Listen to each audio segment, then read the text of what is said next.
आज विधिक सेवा प्राधिकरण बिलासपुर के यूट्यूब चैनल जन चेतना पर आपका हार्दिक स्वागत है। देश के हर आंगन में न्याय का तारा जगमगाने के संकल्प के साथ एक बार फिर जिला विधिक सेवा प्राधिकरण कांकेर की ओर से मैं आकांक्षा ठाकुर आज देश के वरिष्ठ नागरिकों एवं माता पिता के भरण पोषण से संबंधित कानून के बारे में जानकारी साझा करने जा रही हूँ।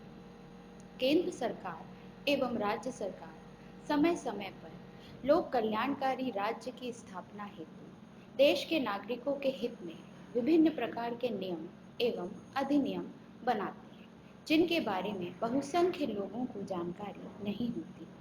ऐसा ही एक कानून माता पिता एवं वरिष्ठ नागरिकों के भरण पोषण से संबंधित है, जो कि माता पिता और वरिष्ठ नागरिकों का भरण पोषण तथा कल्याण अधिनियम 2007 है, जिसके अनुसार ऐसे माता पिता या वरिष्ठ नागरिक जो अपना भरण पोषण कर पाने में असमर्थ है, उनके भरण पोषण अर्थात उचित निवास, कपड़ा, भोजन, इलाज की व्यवस्था की गई है।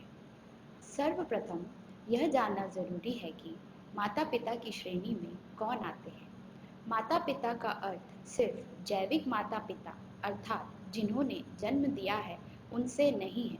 इसके अंतर्गत वे व्यक्ति जो दत्तकग्राही अर्थात जिन्होंने संतान गोद ली है एवं सौतेला पिता एवं सौतेली माता भी सम्मिलित हैं। एवं वरिष्ठ नागरिकों की श्रेणी में ऐसे व्यक्ति आएंगे जो 60 वर्ष के हों अथवा 60 वर्ष की अधिक आयु के भारतीय नागरिक हैं। आइए जानते हैं माता पिता एवं वरिष्ठ नागरिक जो अपना भरण पोषण कर पाने में असमर्थ हैं, वे किस प्रकार से भरण पोषण प्राप्त कर सकते हैं। सबसे पहले उन्हें एक आवेदन प्रस्तुत करना होगा। राज्य सरकार द्वारा प्रत्येक उपखंड में ट्रिब्यूनल अर्थात अधिकरण बनाया गया है, जिसकी अध्यक्षता उपखंड अधिकारी करेगा। उसके समक्ष सबसे पहले आवेदन प्रस्तुत करना होगा। यह आवेदन कौन दे सकता है?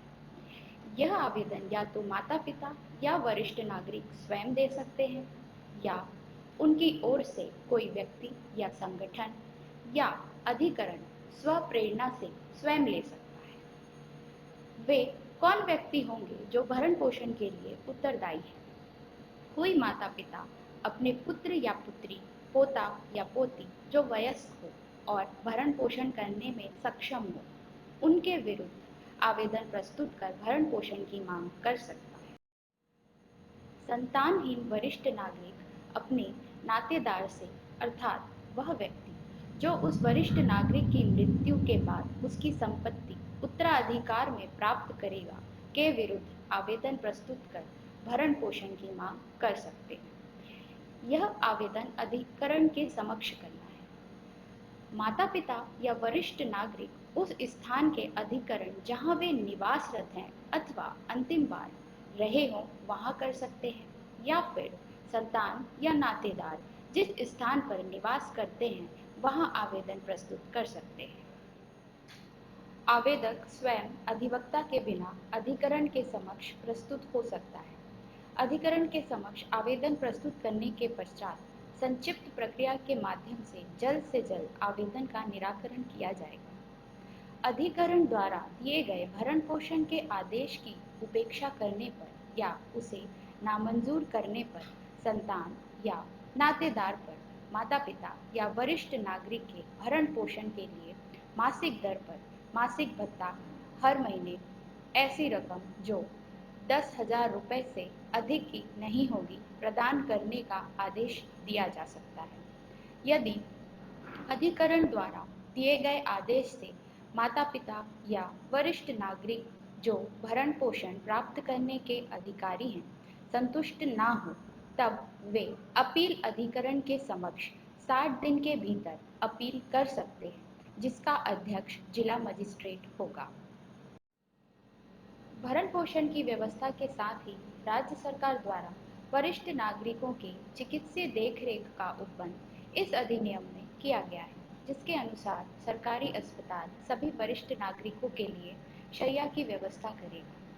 अस्पताल में वरिष्ठ नागरिकों के लिए पृथक पंक्ति की व्यवस्था की जाएगी। साथ ही साथ राज्य सरकार ऐसे वरिष्ठ नागरिक जिनकी कोई संतान नहीं है और ना ही कोई नातेदार है, उनकी देखरेख हेतु प्रत्येक राज्य में कम से कम एक वृद्धाश्रम जिसमें 150 वरिष्ठ नागरिकों की रहने की व्यवस्था, सुरक्षा, चिकित्सीय देखरेख एवं मनोरंजन का ध्यान रखते हुए चरणबद्ध ढंग से वृद्धजनों के लिए गृहों की स्थापना करेगा।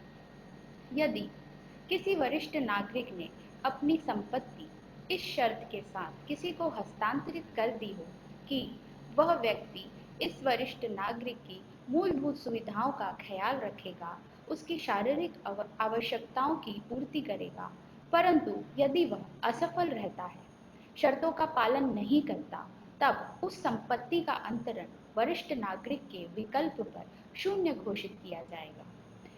इस अधिनियम में दंड के प्रावधान भी दिए गए हैं। जब कोई व्यक्ति किसी वरिष्ठ नागरिक की देखरेख के लिए दायित्वाधीन है, लेकिन वह उसे ऐसे स्थान पर छोड़ देता है जहां से वह वापस ना आ सके, तब ऐसे व्यक्ति को कारावास से, जिसकी अवधि 3 मास तक की हो सकेगी, या जुर्माने से, जो 5,000 रुपये तक का हो सकेगा, दंडित किया जाएगा।